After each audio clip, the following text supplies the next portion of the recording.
Oh, crap. Where is it? Where is it? iRacing. Hello. Where the...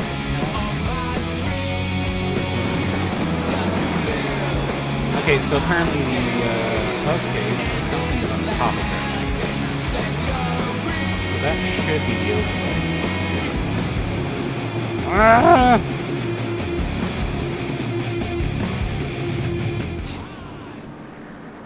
Well, hello. It's very late at night, and we are getting ready for a race. So I'm going to do something else here.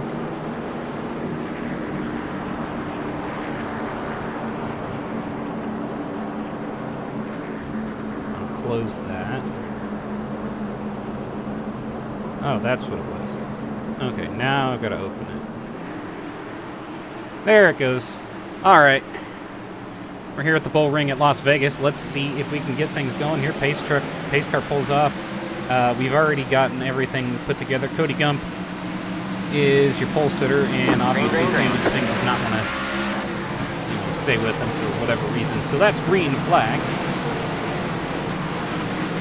Getting right into it here. Doesn't really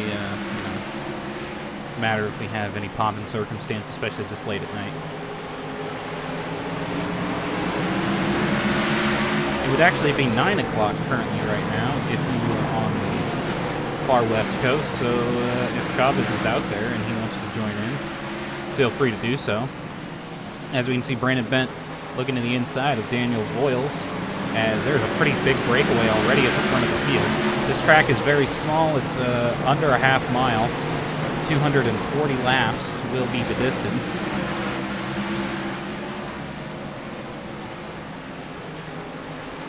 Cut that, basically in half, and then we have a little over what the distance would be in miles. All right, now Tanya Breyer we're following here. She's currently sitting in third. Cody Gump, however, still is your leader in that 94 machine. It seems to me, hello, oh, it's Jake. Fuck. Anyway, I need I'm streaming, boy. Oh, okay. Have fun. Don't say the N-word. You can. What, NASCAR? Yeah. Okay. You can stay here if you would like. Just don't be a biggest. I actually wanted your opinion on something. What would you like my opinion on? Car I'm making for iRacing. Oh, okay. Hang on. Let me try to see where you're at. You're in 18th position, and the race basically just started. Okay. Out of 36. You're. Oh yeah, your live stream, I forgot. Yeah, dingus, what the hell? I'm streaming very late, because I haven't done this in like 2 weeks, so I need to get something done. Okay, so what did you want to, would you want to show me? DM me. Okay. Yeah, it's nothing bad, it's IndyCar. Your Bingus. Okay, I made this game like this for a reason. Is that kind of like supposed to be a throwback or something? I mean, I don't... Yeah. Okay. What's the mission sponsorship? Is that something from Pato Award? That's tortilla chips, yeah. I know. Yeah. It's like, what the hell? Yeah, they're actual Aaron McLaren SP sponsor. Oh, they are? I didn't know that. Yeah. Yeah, it's not like a Mexican joke. They actually. Well, no, I didn't think so. I was thinking, that's got to be a Pato Award sponsorship if that's real. Yeah, it is. So the joke basically wrote itself. It wasn't meant to be a joke. It was just like. I know you didn't mean it as a joke, but obviously the joke is inherent in the literal fact that it's a fucking mission sponsorship on a car that's driven by a Mexican driver. Yep. That'd be like Tostitos sponsoring Daniel Suarez in NASCAR. Yeah, or what is it? I can't think of any examples. Have you ever heard of that company called Over the Border? No. Oh god. They make some really good stuff. Like their chips in queso are absolutely delicious. But the company's name is literally Over the Border. Oh. What right. Specifically would you like my opinion on that car for? Now, I did make a few fixes to it, but overall, like the general design is supposed to be like this. I don't know. I kind of like it better than the. Oh, I see what you're doing. Yeah. I couldn't tell until you actually like posted the regular car. Yeah.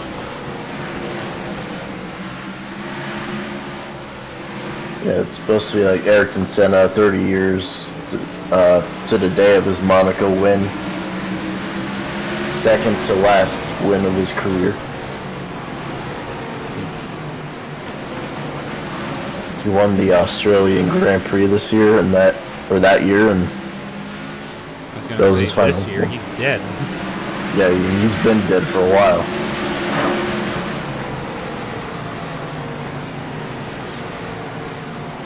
How fast do you think they're going to click off the laps? There's 240 laps at this track.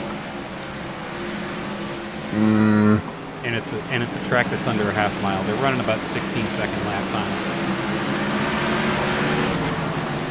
Is that the Bullring? Yeah. Shit. Hits. I'd say like 20-second lap times. Well, it's saying it's an hour. Well, they're running 16.5s right now, or 17.3s is what Cody just ran. But it's saying approximately an hour long. So, I mean, that's been pretty much where every race has been so far. Who are the front runners? Cody's leading. Brandon Bent is trying to navigate like half the field of traffic. He's sitting in second. It's about a 3-second gap between first and second. Then there's Sandeep Singh, who's not far off the back of Brandon Bent. Sandeep? Sandeep. I love Sandeep. Is that a thing? I think. I know Fun Dip is a thing. That might have been what you were. I know Sun Drop. Sun Drop Fun Dip. That's called Sun Dip. Oh, Sun Dip is a thing, but it's hold on. It's pickle in oil. I could have sworn I remembered Sun Dip. Right now, Boyle's got by Sandeep, and then Monica's sitting in fourth. So. Yeah, looks like they sell condiments. And then Brayer's in fifth. Downey, who had taken over from. I forget who was in 35, but that might have been. I'm trying to think. That might have been. I don't remember who was in that car. Did you see the Texas race? I did not see the Texas race, but I'm hearing that that it was basically a shit show. Oh, you've made it up to 12th, Jay. Hell yeah, dude! I'm just that good. You've been moving through the field. It looks like you're about to pass for 11th. Yeah, dude, almost in the top 10. But yeah, the Texas race was it was a shit show. Let's see. I'd say the leader, or at the time the leaders, blew a tire probably every 30 or so laps for like stage 3. Someone said that the leader got a tire failure like at least 3 times. Like 3 different leaders had a tire failure. Let's see. I think it was Kevin Harvick, Martin Truex Jr. And of course, though, of course, it happened at Texas. Of all tracks, it could have happened at. It happened at Texas. Yeah, there's been tire issues all day. Everyone's blowing a tire left and right. Happened to Cindric, happened to Stenhouse, happened to Buescher. Happened to a lot of guys. Oh my, Daniel Boyles just took the lead. Cody Gump was getting stuck behind a lot of lap traffic. And now there's a battle for the lead. Brandon Bent to the inside trying to take it. No. But yeah, it sounded like the IndyCar, the Brickyard race that they ran Like the first year they had the COT, I think. Oh yeah, 2008. Yeah. Yeah, it was kind of like that. Indianapolis Tiregate. Yeah. And the tires, Indianapolis has had a history of every race that was not the 500, and even then the 500 got just absolutely wrecked because of the split. But Indianapolis has had a history of having races that get just demolished because of something either the track has done or something the series around them has happened to them, or something like that. if I remember correctly, I don't know, it was 2005, I believe, Indy 500, where they repaved the track. I don't think there was like Was that the 500 big or was that the Grand Prix? Indy 500. They had the pay, but it wasn't too bad for them. Well, no, it wasn't bad for the Indy 500 guys because Firestone actually knew what the hell they were doing. I mean, like the Indy 500, they obviously don't want to screw it up. Yeah, because that basically pays for the entire series. It pays for the entire race and for the entire track. Yeah. At this point, Brandon Bent, current leader. Got the top three basically right on top of each other right now.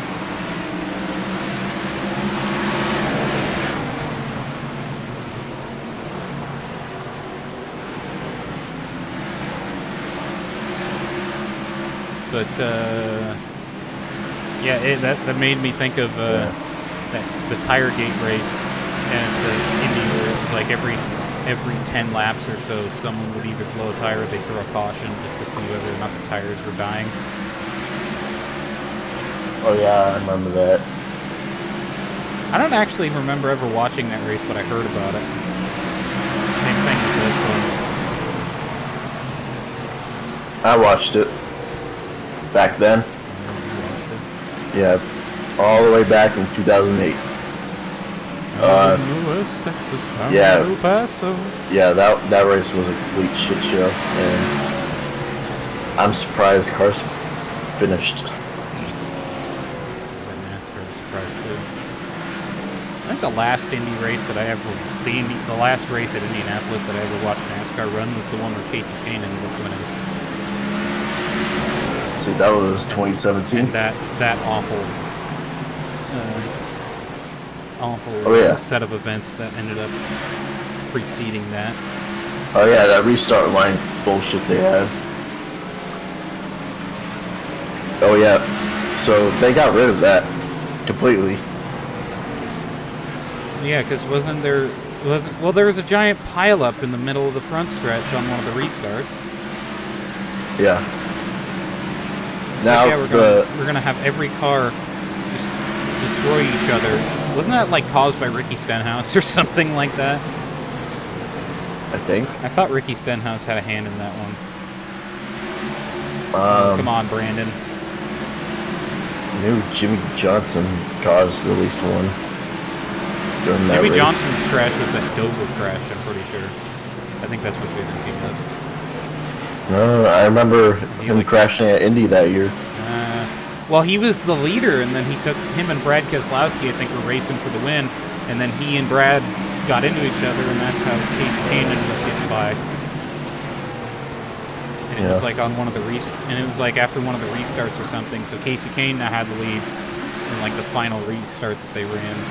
Because I think that was the point where they were doing only 3 green-white checkers. No, they were still doing unlimited. It's just you had to cross the restart line. Wasn't that the first year of the overtime line? And only. It was the first and only year they used it, and they essentially said the start and finish line's the overtime line. If you hit the white, next flag ends it. If you get to hit the white, we're restarting. You know what they need to do is they need to have it where on the white flag lap, if the area is clear in front of the flag stand, then they just keep it green. Like, give them some runoff, obviously, but if the area in front of the flag stand is clear, so like a wreck on the backstretch happens, and they can get back to the line, race them back to the line. That's what I think. Yeah, you're giving me flashbacks to, was it 2016, I think? It's mostly, Daytona. Yeah, it's mostly for like the plate tracks and things where they actually have to, you know. Oh my God, So- they are 3 wide. Oh no. So it's like 2016 Xfinity Daytona race. So they wrecked on the backstretch, and they waited until the leaders exited turn 4 to throw the caution. Like what?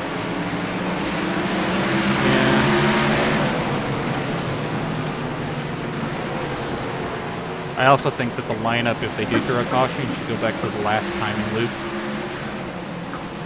Yeah. So, like, there's obviously scoring loops all over the track, so that way you know where everyone's at. Have scoring say, you know, as soon as the caution comes out, whatever they crossed, whatever the last scoring loop was crossed, you know, by the leader, then that's the one that we're using. Instead of saying, you know, this is where the lights turned on, and this is where the There's a lot of things. it's a lot more definitive because you know that's what the lineup was. You want to know how you can fix NASCAR? Not I got. dumb. That's one of them, but I got a few more. Oh, the leaders okay? are 3 wide. They got 3 wide for the lead. First off, get rid of the gimmicky playoff stuff. I thought the original chase was okay. It was still kind of gimmicky, but at least it made a lot more sense than whatever this bull crap playoff system is. I still can't get over that. So Tyler Reddick, okay, Red dick. 3 wins so far this season. He gets eliminated. Ryan Blaney. So they've managed to make a system where winning is extremely important and completely useless at the same time. Well, I mean, consider the first year Ryan Newman almost won without winning a race, and then eventually it did happen. I would have loved if Ryan Newman won the championship without winning a single race that year. Because that would have just immediately meant that NASCAR would have had to go back and redo that whole playoff system. They should have redone it once Kyle Busch won the 2015 one. Yeah, 2015 is bullshit. Kyle Busch did not win the championship. How the hell is... I keep looking at Isaac, and it's like, how many laps down is Isaac? But he keeps passing the leaders, and then the leaders can't get back up to him, and so they have to pass him again, and it's like he's the only thing consistently up at the front right now. We're gonna find you. You have made it to 11th. Yay. You have to pass Jay's brother-in-law for 10th. And Chavez is pretty far up the road. I'll bribe him. Don't worry. I'll bribe him to have me have 10th. Hang on, let me see here. I was asked a question whether or not Mally would be willing to join the booth. Actually, I'm gonna switch to the regular voice chat. Alright. It was fun. Nah, come on. With me. I'll move you. Alright.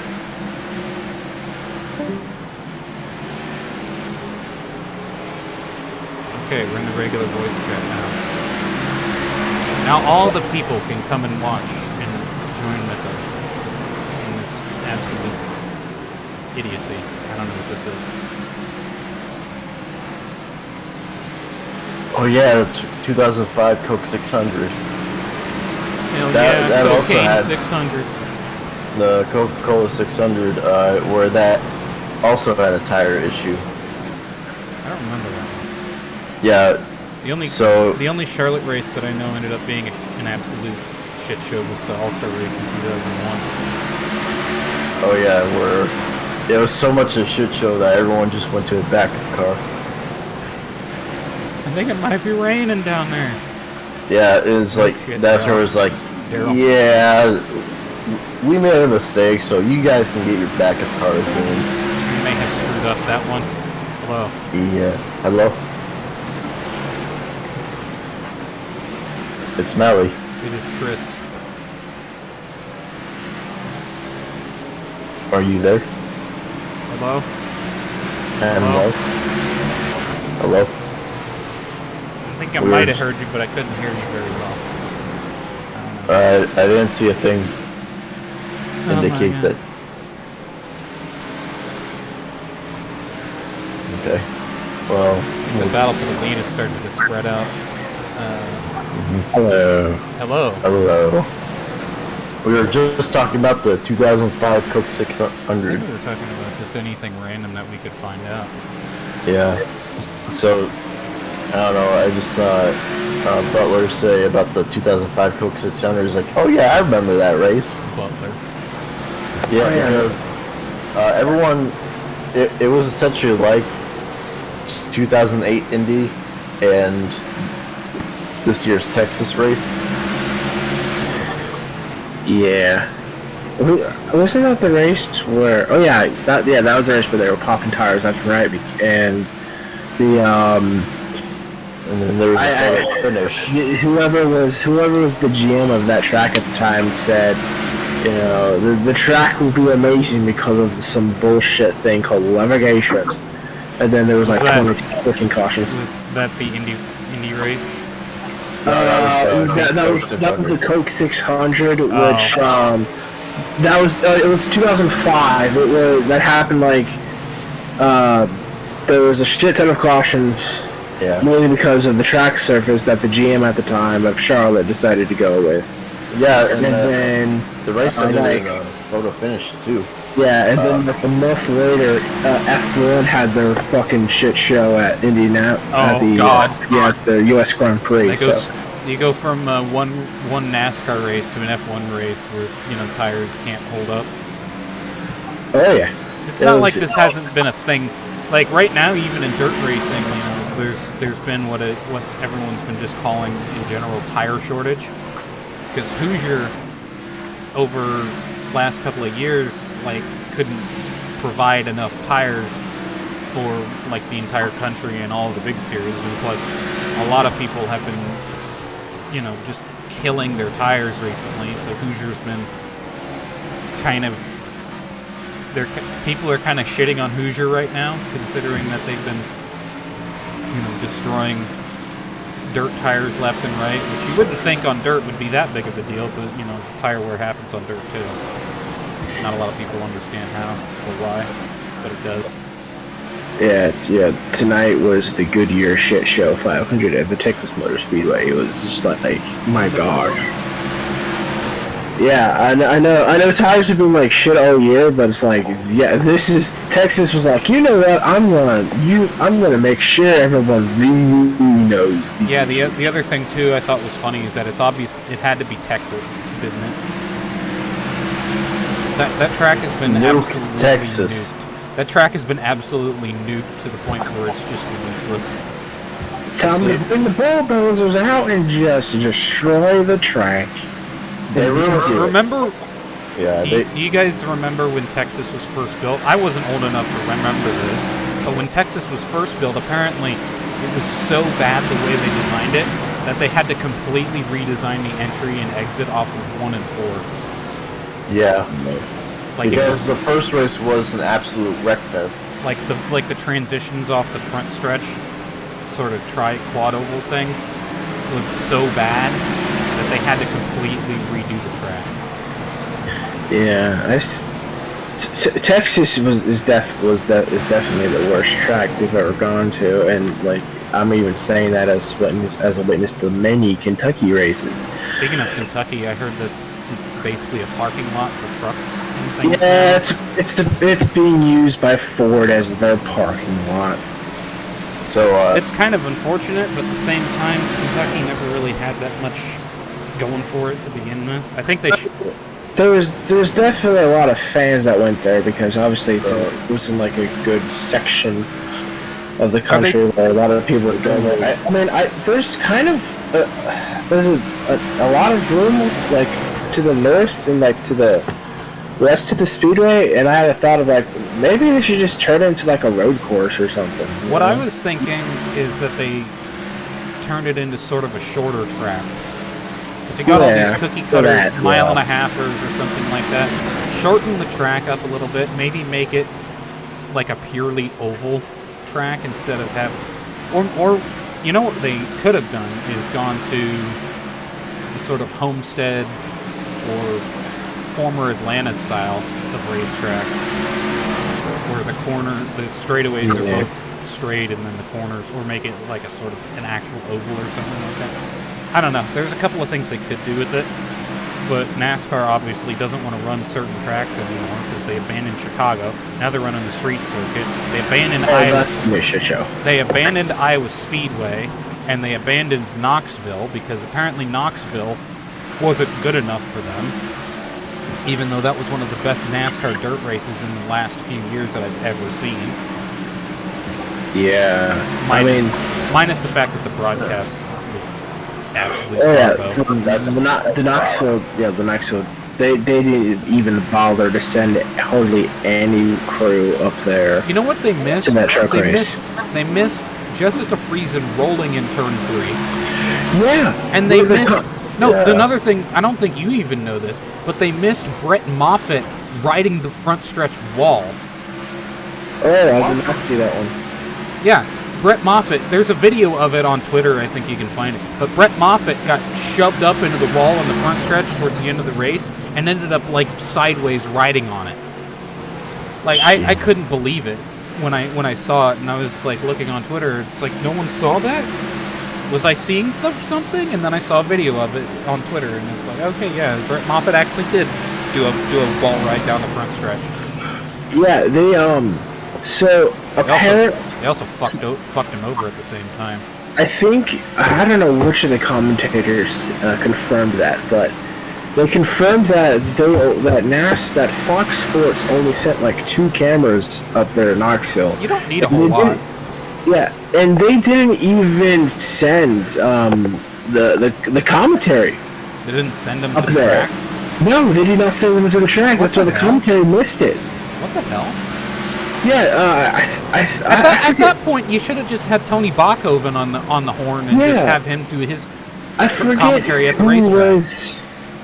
I forget who the obviously I think it was Phil Parsons and Waltrip. Obviously they did the truck race, but I think the third voice was Jamie Little. Yeah, there was a woman on the crew. Yeah, so it must have been Jamie Little, and I think Jamie was the one that confirmed. Yeah, they didn't send us up there, so were it's even worse than I thought. All the fans were seeing. Because like at the track, I was seeing things and that no one on the broadcast was seeing, and it's so weird. I can't watch races on TV to begin with, so it's really difficult for someone like me to really pay attention to a race on TV. But if it's something like that, why the hell would I want to watch a race on TV if it's just going to be that much of a hellfest on the broadcast side of things? Yeah, Fox has definitely been in a we don't give a shit anymore mode for the past like 3-4 years. And yet they still put the broadcasts out because apparently NASCAR is giving them a fuck ton of money for it. Their TV contract ends after 2023, I think, for both Fox and NBC.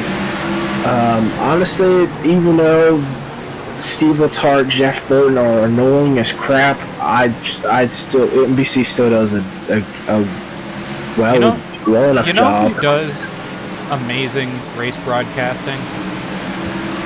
NBC, ESPN. No, Flow Sports does amazing sports broadcasting for races. Do they have like a broadcast TV channel or something? It's not on TV, but it's like a subscription service that you can just watch. You can watch tons of different races from around the country.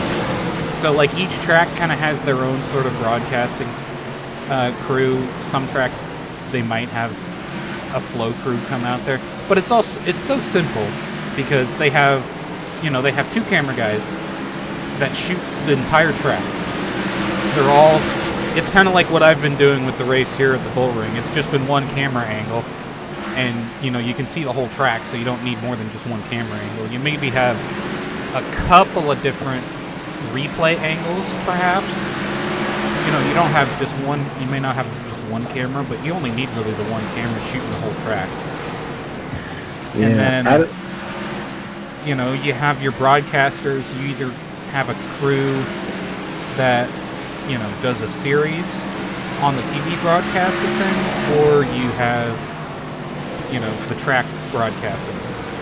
And I know certain series, I know with the recent merger between Flow and Mav, so Mav TV is now broadcasting races on Flow.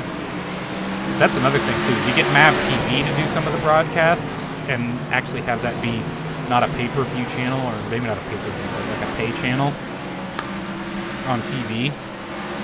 Because Mav TV is basically like Speed Channel at this point. Yeah. I mean, I don't. I just went to. I just looked it up. The USA Network, which now is pretty much airing all of the Cup races for NBC's portion. They are in 90.4 million households in the U.S. So I mean, so it's not like NASCAR isn't getting enough eyeballs on it with the USA Network. So it's not like they're turning to a regular NASCAR race. Yeah. I mean that is true, but like, if Fox Sports gets like bounced or whatever, they don't return after 2023. I don't know like what NASCAR would do then. Would they just give the entire thing to NBC? I don't think they do that. They probably either find a way, because I don't know if Fox Sports wants to broadcast NASCAR anymore. Yeah. But at the same time, I think. Honestly, I think the best way forward would be if they want the races on TV, go on to Mav TV and then have it broadcasted on Flow for the subscribers of Flow. Yeah. I mean, I was about to say with CBS Sports, would Viacom CBS come back? Yeah. I mean, CBS. What does CBS really have from after football to when football returns? Do they? I don't know if they are any other sports. I think CBS does hockey broadcasting. Yeah, but that's still. I mean, they might have baseball, but I could be wrong on that one. Probably. I'm trying to think they would probably. I assume they would put NASCAR on the main CBS channel, but I'm also trying to think of what other networks they own. They do own. They own Paramount Network. They own MTV. They own Nickelodeon. I would definitely expect another SpongeBob SquarePants 400 race. Viacom CBS got a part of the broadcasting rights. Those SpongeBob cars were pretty cool. Yeah, I actually have one of those. I forget who it was. It was the 41 car. I don't remember who was driving it though. I think that would have been Kurt Busch, I think. No, because it's one of the Ganassi 41s. So it was either like Reed Sorensen. It's like Sorensen, or it might have been Jimmy Spencer. Oh, okay. Oh, yeah. Now, okay, the first one, the first race. It was like the 2004 car. Oh, that Jimmy Spencer was 2002, I think. Oh, I forget. It's the inner rim Dodge car that they ran before they switched to the Charger. That actually probably is Casey right. Mears. It might have been Casey. It probably was Casey Mears. Yeah, it was Casey Mears. If we get a third SpongeBob sponsored NASCAR race and it's on a channel that CBS owns, it should definitely be on Nickelodeon. Because I don't think CBS owns Nickelodeon. That's Viacom. They do. That's Viacom. Bring back Nick Gas. CBS is in like a merger. Has been in like a merger kind of partnership with Viacom for like 20 years. And Viacom's the one who created Nickelodeon, but in the merger, CBS also controls part of what's on Nickelodeon as well. So, I mean, I would be down for a NASCAR race broadcasted on Nickelodeon, just to see like what the graphics package would be like. Because that's the best thing. I wouldn't put it on like Nickelodeon. I would put it on like one of their secondary Nickelodeon channels or something like that. Yeah. But have like you have the NASCAR for Kids broadcast. Oh, they do have a channel called Team Nick. You might put it on there. Yeah. But because that's the best. I thought Team Nick was like folded into just the regular Nickelodeon channel, no, and it yeah, was like Team played Nick on is still around. played late at like late night TV on Nickelodeon. Team Nick is still around. They air all of like the. I don't know if they have any. Well, I got a question. Put the NASCAR race on Nicktoons channel. Well, I got a question. If it is merger between CBS and Viacom, why not just have it on the Paramount Network? I mean, they could do that. I mean, if, like I said, if for football games, they could do what NBC does and put it on a secondary network that's in a lot of households like Paramount Network or MTV.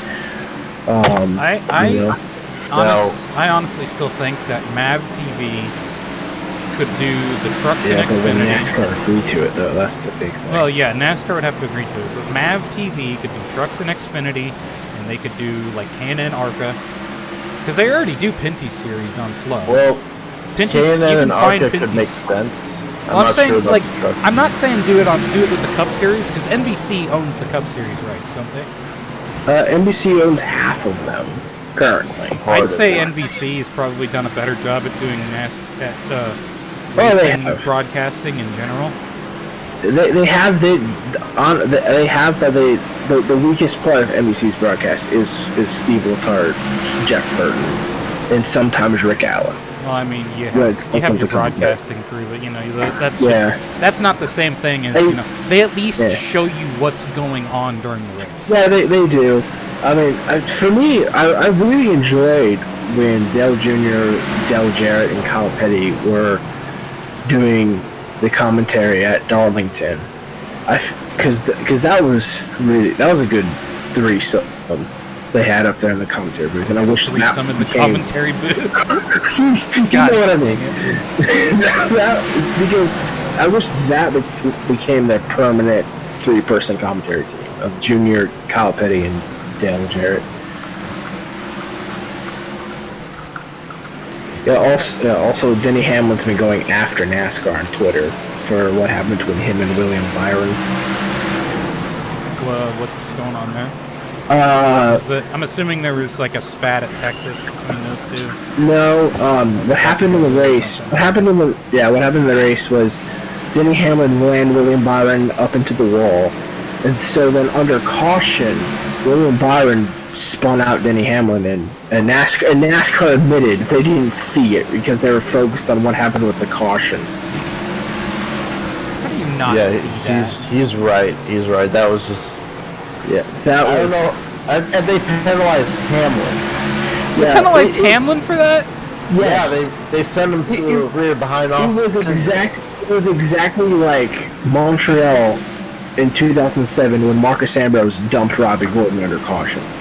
They told Robbie Gordon, hey, go back to 18th, and Robbie Gordon and his team were like, we just got dumped under caution. Yeah. I'm not going back to 18th. So NASCAR. Oh, I remember that. That's why he wasn't. That's why he was like up at the front of the field, and they didn't. Yes. He didn't care. Yeah. Oh yes. my God.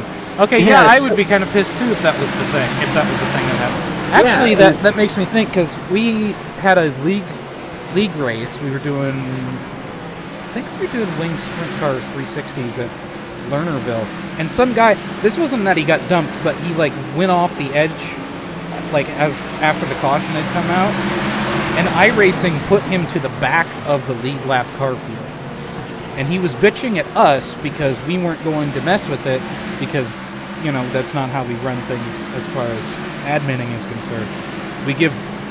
We clear black flags, and that's basically it. So we don't mess with the lineup. So yeah, Hamlin was pissed. I would be justifiably. I would be too. Oh my God! Because it was stupid. And obviously NASCAR they doubled down after Scott Miller admitted they didn't see Byron dump Hamlin. Like they also just threw all of the teams under the bus for a good year having about 13 goddamn tire failures. Their Goodyear rep was like, well, maybe it does have something to do with the tire pressure and the suspension. That wasn't Goodyear's rep. That was the vice president of NASCAR of all NASCAR competitions. There was a Goodyear rep that said that too. Oh yeah.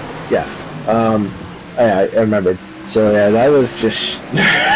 I honestly don't know. I have not followed NASCAR in a long 2 years. Last NASCAR race I went to was the truck race at Knoxville, and that was, we already talked about that. You know that meme on the internet that's that cartoon dog sitting in a room on fire saying this is fine. Yeah, that is what I sum up NASCAR right now. Everyone is pointing to other tire manufacturers. Everyone's pointing the finger at each other. They're starting to do the blame game. Nothing's going to happen. They're going to go to the next race, and then it's going to be another absolute hellfest. Next race is Talladega. Man, tires in an unsafe car. That reminds me. Cody Ware got out here in a stretcher after a wreck. They said he had like a pain in the knees, but that's about it. Well, after he got the car, he fainted, and they took him out on a stretcher, and they went to the infield care center.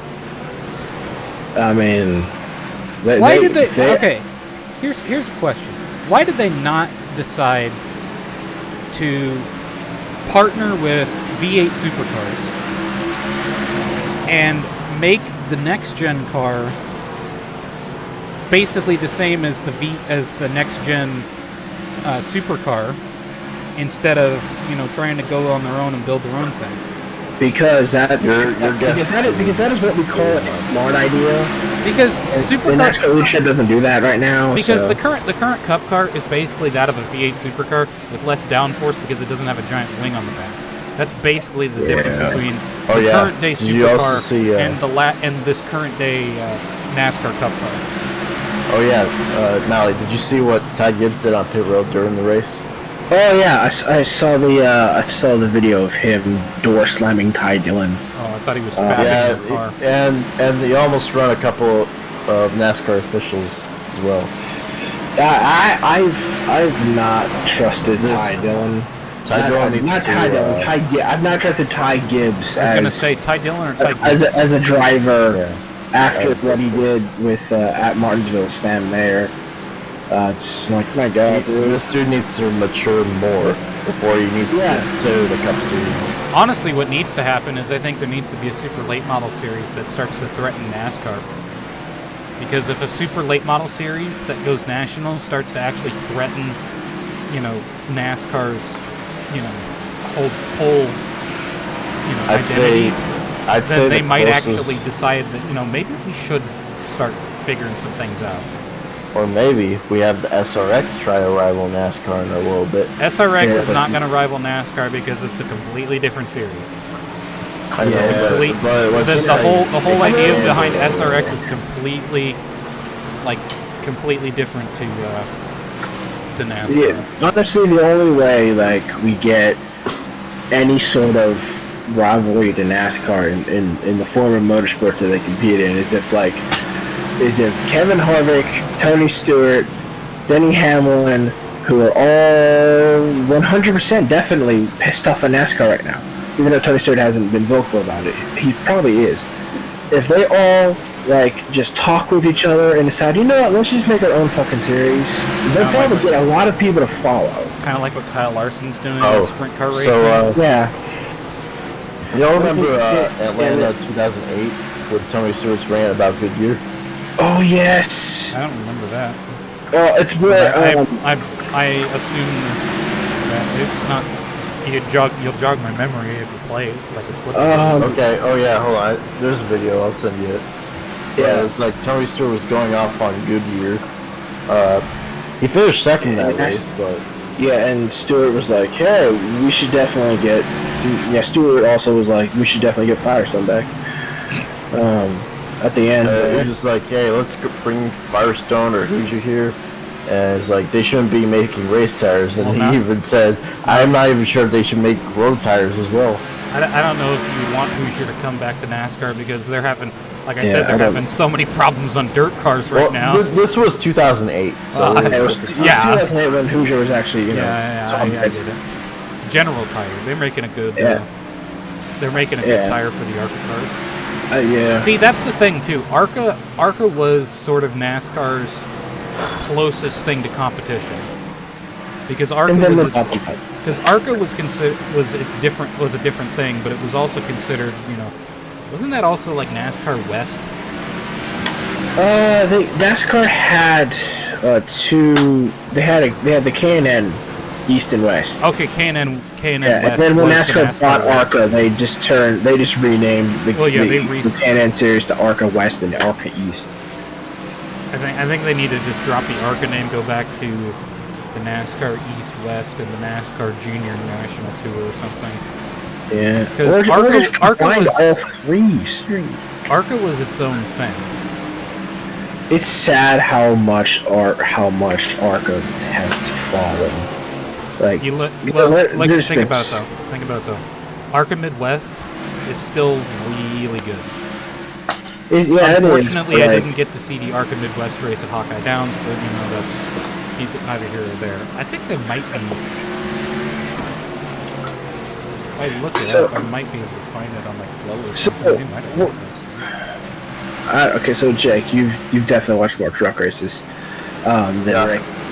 So what is your stance on Hailie Deegan so far? Almost 2 seasons. Way overhyped. Like, holy fuck. I'm not gonna be like many of fans and say Deegan is just Decker, not Decker. She's not a bust or Danica 2.0. She definitely can learn. It's just she definitely needs either a third season in trucks, or she needs to get to a really good Xfinity team. Not to win races or anything. Obviously, here's the thing. Obviously, the goal is to win races, but if Deegan needs to be on a team with like veterans, so she can learn from said veterans. Here's the thing. Because Gillen Racing has just all a bunch of young people that don't really help one another. Well, because they don't have that much experience. Here's the thing, though. What I've noticed about Hailie Deegan, she's only good on one certain type of track, and that's dirt racing. Oh yeah, those are dirt tracks. That's where her calling is, a dirt track. It's not on those trucks. Okay? Yeah. She has 2 top 10s with 2 races to go, obviously, in this season. Yeah, 2 seasons in her entire truck series career. Okay? And meanwhile, her teammate almost made the playoffs while she was nowhere close to it. She's currently sitting 21st in points with... And the only 2 I can think of full-time trucks, full-time teams, I can think are below her, are the Nice Motorsports ones, except Carson Hovis so far, obviously, and Jack Wood. The ones that are at least notable, I should say. Yeah. I mean, I'll also throw just a little bit on, just a tiny bit, not a whole lot, just a tiny bit on Ford. We're just completely just kind of disregarding the development in the Xfinity and the trucks. Well, then you look at Zane Smith, and he's doing Mission Impossible. I don't know how the hell Zane Smith and Front Row Motorsports have been the top Ford team. Granted, their only competition is their partners at David Gilliland Racing. But yeah, here's the thing. Okay, the Truck Series and the Cup Series. There has been Cup Series that have been lacking, that have moved over the trucks and have been successful. Not just Front Row Motorsports, but it's also Bill Davis, Germain Racing, you name it. I think Germain Racing started in trucks before they were. They started in trucks. They were massively successful. Went to Cup, didn't do anything.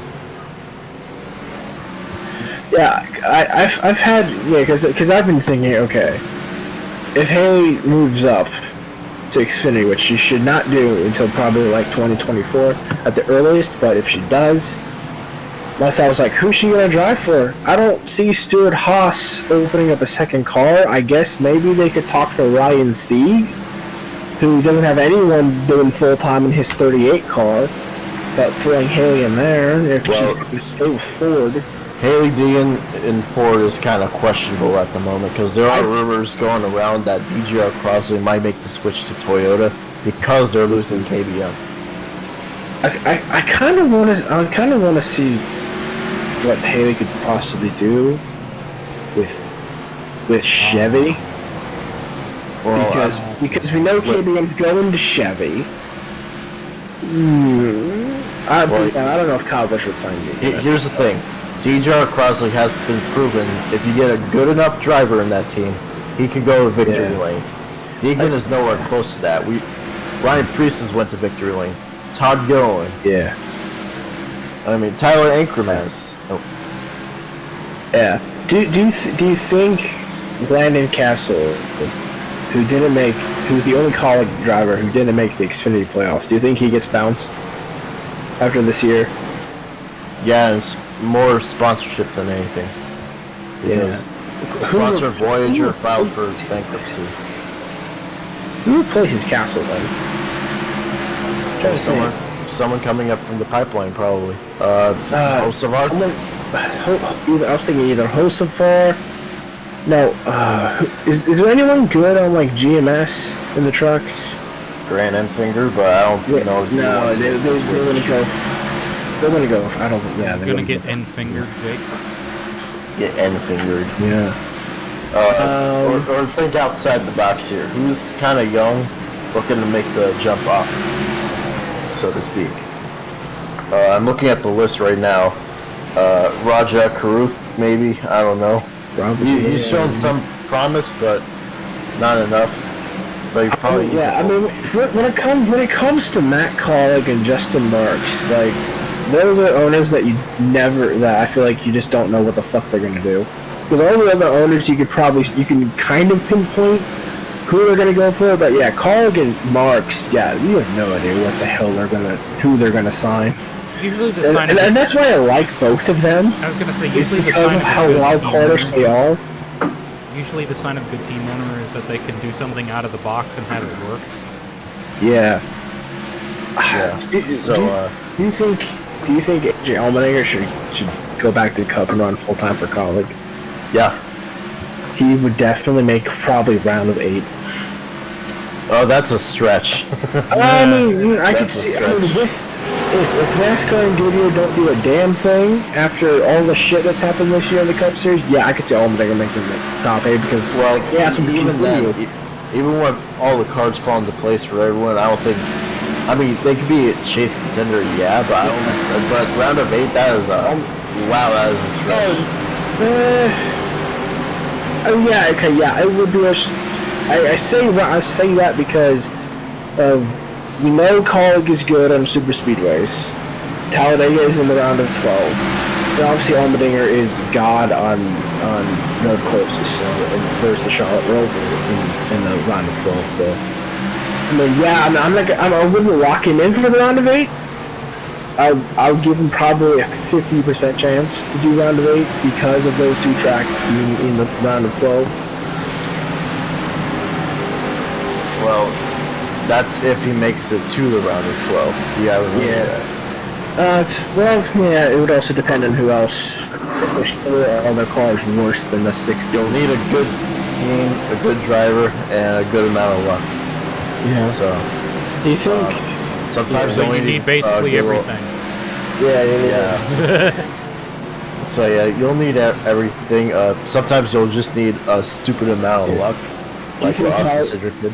Do you think Collick goes 4 full-time Xfinity cars next year? Because they brought a 4th for the second Daytona race. Yeah, but I think that's just more for development than anything. I don't know if they'll actually pull the trigger on. It depends on sponsorship from Landon Castle's end. Yeah, and it also depends on who's coming up in the pipeline. Okay, I'm gonna look up. Okay, truck drivers currently in the truck series. Who would they sign? Don't limit yourself to Chevy because you never know. I'm not. I don't think Landon Castle just has Voyager though. again. See, Daniel Hemrick, I think he's going to stay in 11 for one more season, at least. Yeah, if they move any of their Xfinity drivers up, it's going to be Hemrick or Allmendinger. Let's see. I'm looking at the. Yeah, I'm looking at it as well. Nick Sanchez has kind of impressed me a little. Yeah. I mean, I know it's. Another thing you can look at too is, international series. Who's doing well there? Yeah, Bring that's in true. someone from Pinty's or maybe a NASCAR wheeling Euro or Mexico guy. Colleague could go after Tyler Ankrum. Ankram's got his own sponsors that aren't identified. But to me, I think Toyota probably needs him for the moment. Yeah, it is. And I know. I mean, it would definitely be a hard get, but like I said, need to invest in another truck team or expand one of the current ones. And Hattori's really, apart from Halmer Friesen Racing, Hattori's really the one that realistically Toyota could throw money at and have them expand to a third or even a fourth truck. Yeah, I mean, you never know if Thor Sport's going to permanently stay with Toyota now because they've gone with all three manufacturers in their lifespan. I don't see him leaving Toyota though. I don't see him leaving Anytime Toyota. Jeske could jump up to colleague if there's an open seat. The last time Simon Jeske tried it in NASCAR, he didn't really. I mean, granted, that was with a shit Roush team. So. Well, the other thing too is I think he likes the super late models, and that's why I say too that if super late models starts becoming popular again, and there's big money super late model national series that comes up, you're going to start to see NASCAR maybe making some changes or something like that, because those guys actually have a little bit more pull, in my opinion. Yeah. Especially considering they're all small beans kind of guys compared to NASCAR, where it's loaded series. Okay. So yeah, I just heard so Rick has already commented. So I posted this in Discord the other day, and Rick's already commented on it. So I did post the article of that revealed that ARCA driver Tony Brodiger is also now a Victoria's Secret model.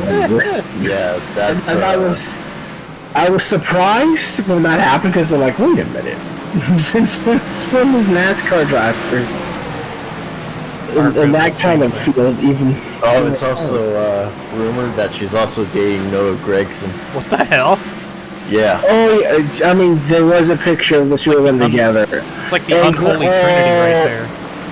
Greg and when Browninger did post one of the photos that she took with Victoria's Secret, Gregson did comment. I forget what he said, but probably maybe something saucy. I don't think it was something saucy because I feel like it would have been like more. I feel like if Gregson posted something saucy, it would have definitely blown up on Twitter. So would his wiener.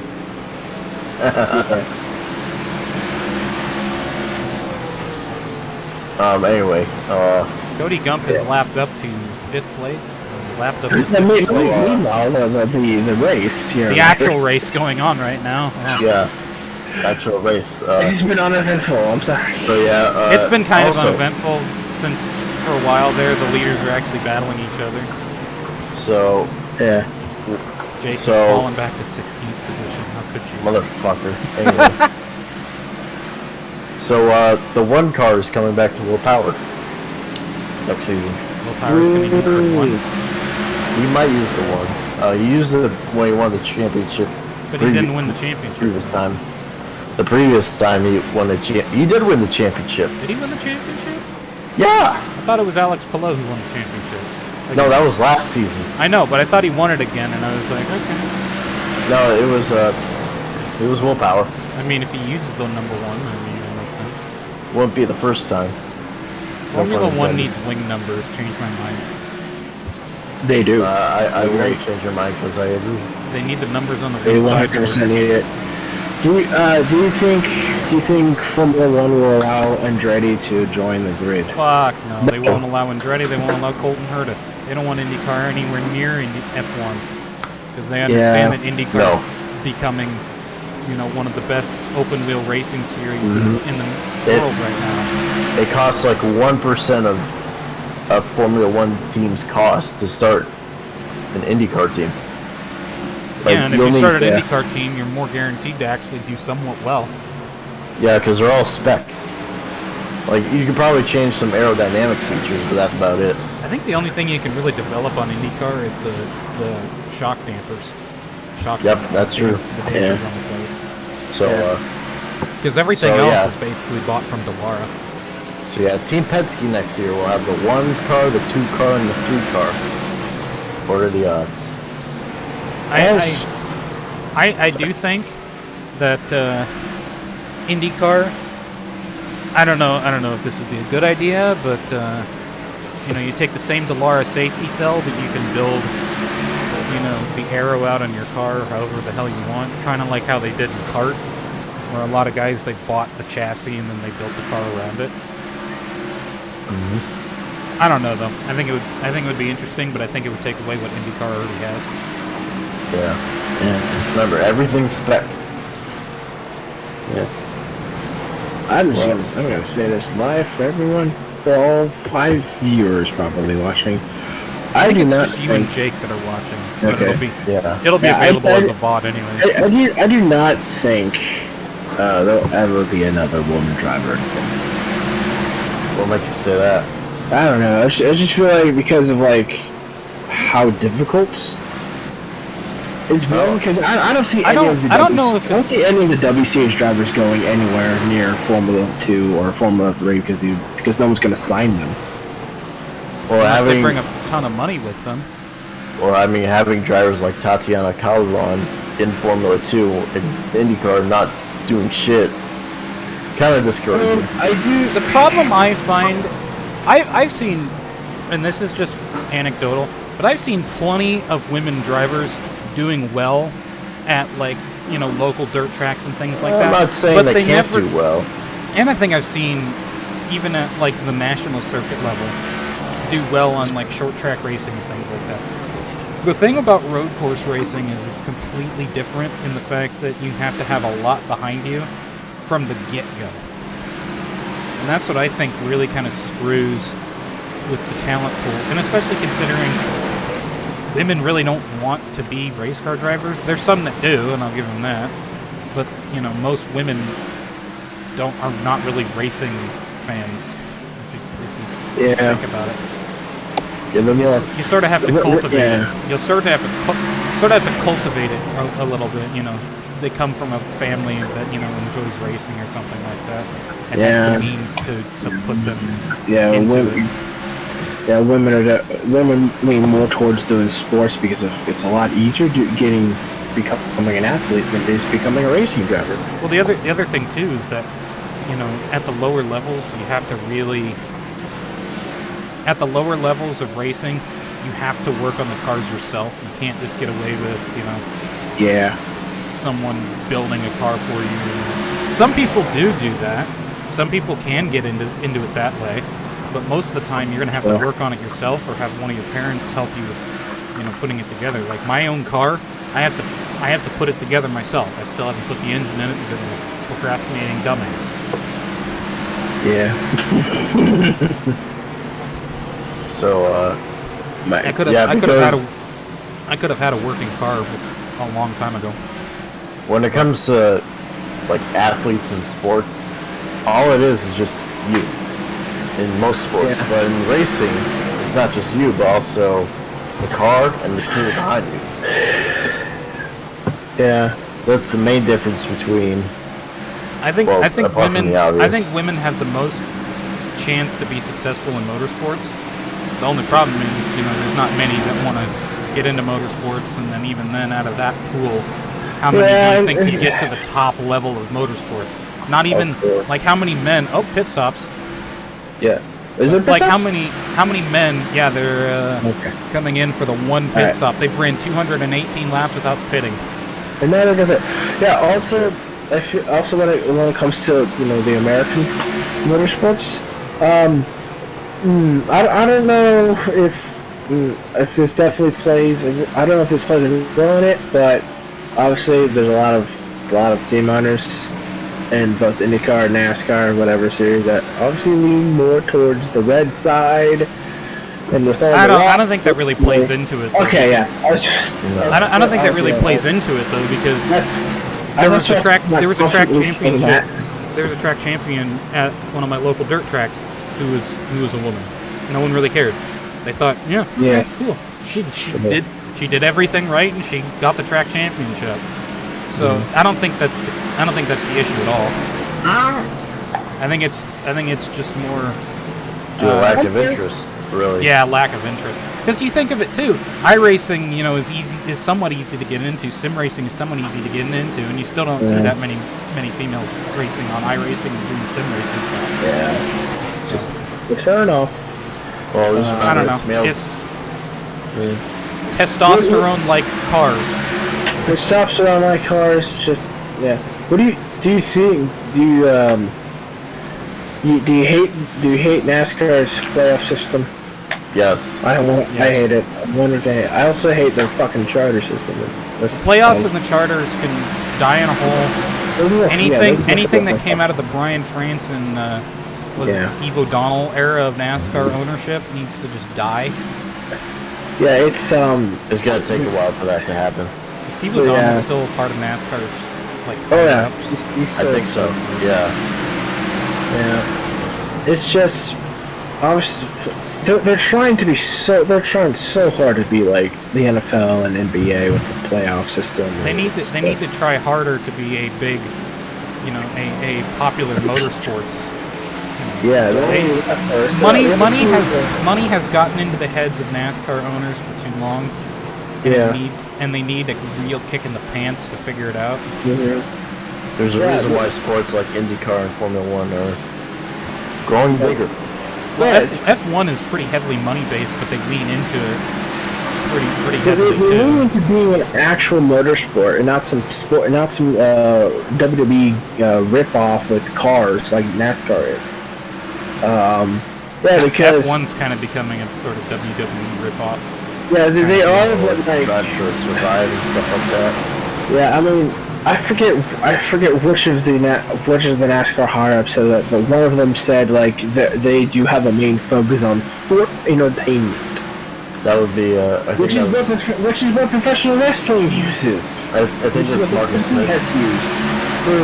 For you know what the best racing I've seen comes from?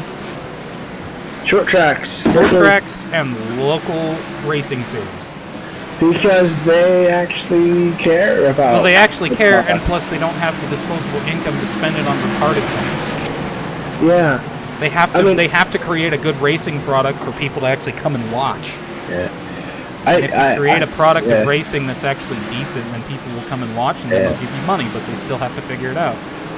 Yeah. Whereas NASCAR has too much fucking money to throw around, and they put it into stupid shit. Well, that's the thing. NASCAR does have a good product on its hands. It wasn't shown this tonight, but so far this season, I'd say the car was need new management. They need fucking new management. I've heard some people say that this has been one of the better years in NASCAR in a long time. It has. I like the fact that we have currently 19 different fucking winners. Yeah. It's so much I've been watching NASCAR. Just the point system and the charter system and NASCAR's incompetence is what's dragging it down. So yeah, naturally you would have first-time winners. Let's see, Daniel Suarez, Ross Chastain, who else? Austin Cindric, yeah. And then a lot of repeat winners. You got Chris Buescher winning the race, Eric Jones somehow bringing the 43 back to the lane.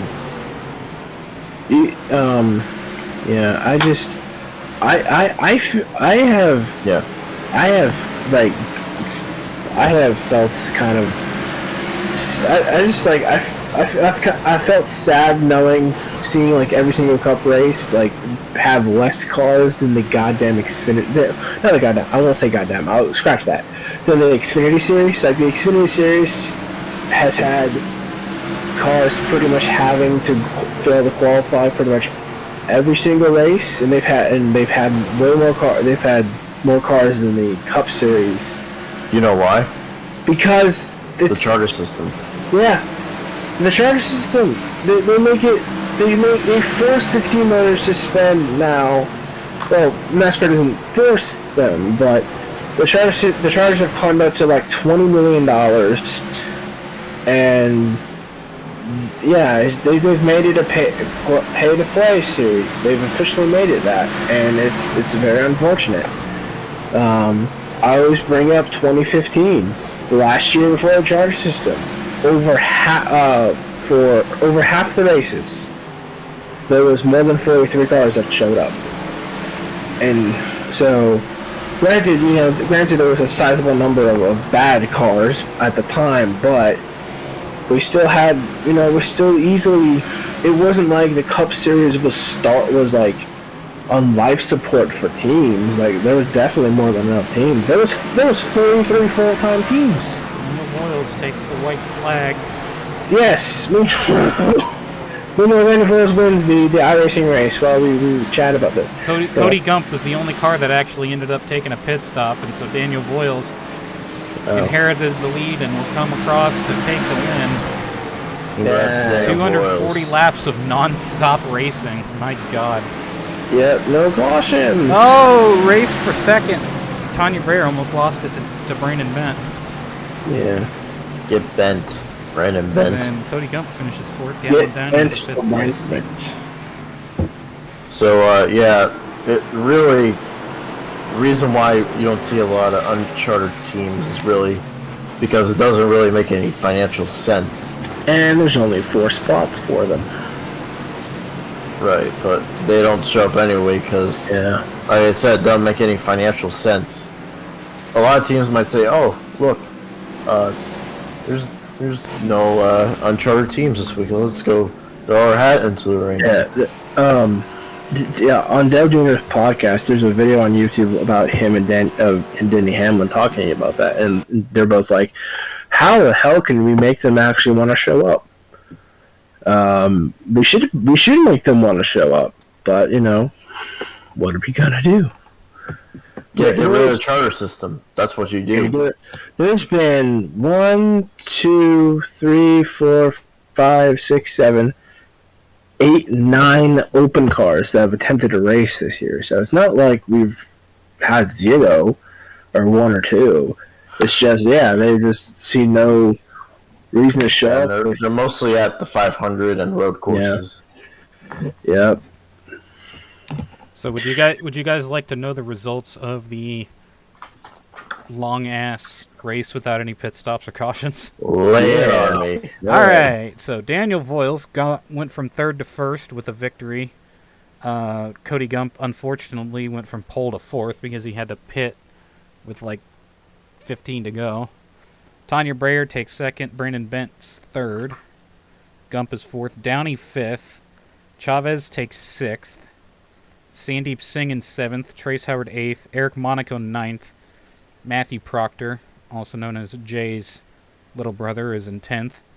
Mikhail Latoris, that's his name, in 11th. Mitchell Henderson, Isaac Nichols 13th. 14th Ricky Dixon. 15th Greg Shivers.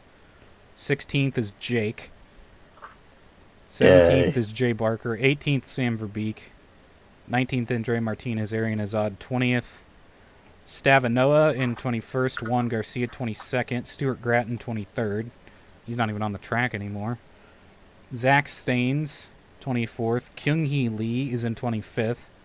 Xavier Carlson 26th. Rick Witt 27th. Austin Jakes 28th. Emma Bays 29th. There's a throwback for you guys. 30th Alex Tanker. Kelly Lee 31st. Malley, you finished 32nd.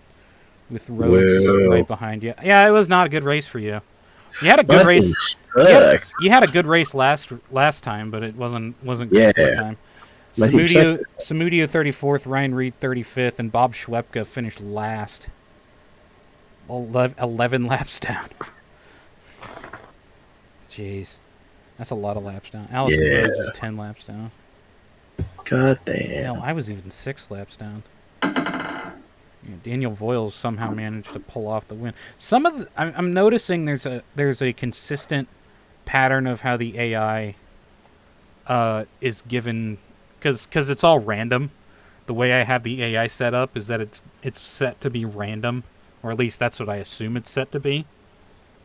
So, but it's kind of like NR, how NR works, where if you set everyone at the same level, then it'll, every driver it'll kind of be consistent across the whole season, I guess.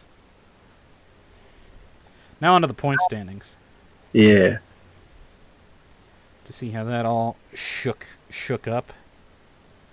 View season standings. Daniel Voiles with that win will rocket up to the points lead. He might have already been the points leader, but I don't know for sure. I don't think he was. But Trace Howard second, Bob Schwepke in third, tied the same with Trace Howard. Andrea Martinez in fourth, Chavez in fifth of the 152, tied with Mikhail Latoris, who won Daytona. Tanya Breyer, Isaac Nichols, Ryan Reed, Sandeep Singh is the top 10. I don't know how I'm 13th in points. I should probably show it on the window capture here. Where is it? Where is it? I can show Bob Ross if you would like me to. I'm pretty sure it's not that. So anyway, It's let's see. iRacing UI. Oh yeah, Mally. What? I am currently in the process of making something. Would you like to see? Sure. Alright. I've already shown Rick this. And Rick can vouch for me, it's nothing bad. No, it's pretty. It's okay. Mike Monacy was the driver of the Logitech car before.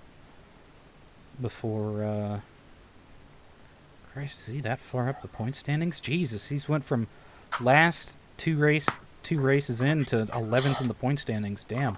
So that's so if you see the sponsorship and if you pay attention to IndyCar, you'll know who that is.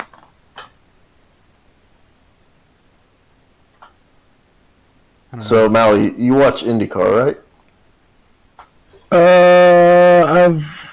I've watched some races. I've tried to keep up with it this year. Right. That's Pato Award or Felix? Yeah, Rosas? it's Paddle Award because Okay. Paddle Award